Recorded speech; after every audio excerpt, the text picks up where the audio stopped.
UK Prime Minister Boris Johnson is expected to announce today a new tiered system of alert levels, and Italy's government is working on tighter restrictions on social gatherings and sports. Matt was referencing some of the curfew restrictions in Germany a little bit earlier on, so this is a very much European story. Let's focus on part of the UK side here with Bloomberg opinion columnist Therese Raphael. Therese, good morning to you. So Boris Johnson's new coronavirus lockdown measures, they're being announced today.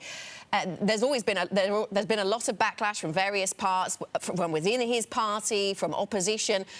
It does seem as if this might go to a vote in the Commons, which could be interesting, in particular for the numbers to make sense, interesting as to whether the opposition will go along with this, if there's enough fiscal support, or, furlough-like support for those people who can't work.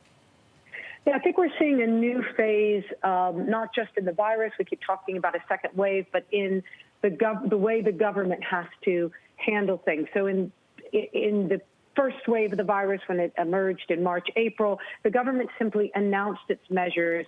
It held press conferences, and that's just no longer enough to maintain public support, business support. So now we're seeing the government having to negotiate with local leaders, the mayors of Liverpool, Manchester, but also with Parliament, because Parliament has pushed back so forcefully on the idea that measures are taken without parliamentary scrutiny and votes. So now we're going to see Boris Johnson having to go to Parliament with his measures, having to show his workings as he has been asked to do, show the evidentiary base. I think that's one of the things where we can expect today is more government disclosure about what evidence it's using, particularly in the hospitality industry. From Labour's perspective, they have always said, Keir Starmer, the Labour leader, has always said he will support the government measures. He doesn't believe that that the party should politicize questions about dealing with the virus. At the same time, they are very aware that there is